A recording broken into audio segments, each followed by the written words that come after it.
Welcome to CSK vlogs. ఇవాళ మన ఛానల్లో కాకరకాయ ఫ్రై ఈజీగా ఎలా చేసుకోవాలో చూపించేస్తాను రండి. సింపుల్ పద్ధతి. ప్యాన్లో 3 టేబుల్ స్పూన్స్ ఆయిల్ వేసేసుకొని తాలింపు గింజలు వేసుకున్నాను. ఇవి వేగినాక ముక్కల్ని ఇట్లా రౌండ్లా కట్ చేసుకోవచ్చు, లేకపోతే నేను ఇట్లా చిన్న చిన్న పీసెస్ కట్ చేశాను. తినేటప్పుడు పిల్లలకి ఈజీగా ఉంటుంది, తెలియకుండా ఒక ముక్క అయినా తింటారు అనే ఇంటెన్షన్తో. తాలింపులోకి ఉల్లిపాయ ముక్కలు వేసేసుకున్నాం, సాల్ట్ వేసుకొని ముక్కలు బాగా వేయించేసుకున్నాం. ఇప్పుడు కట్ చేసి పెట్టుకున్న కాకరకాయ ముక్కల్ని వేగిన ఉల్లిపాయ ముక్కల్లోకి వేసేసుకున్నాం. ముక్కలు బాగా వేగిపోయిన కాకరకాయ ముక్కలు, 1/2 స్పూన్ కారం, మళ్ళీ 1 మినిట్ మగ్గనిద్దాం.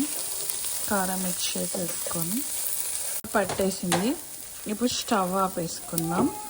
ఒక 4 స్పూన్స్ బెల్లం వేసుకుందాం. ఆ వేడికి బెల్లం కరిగిపోతుంది.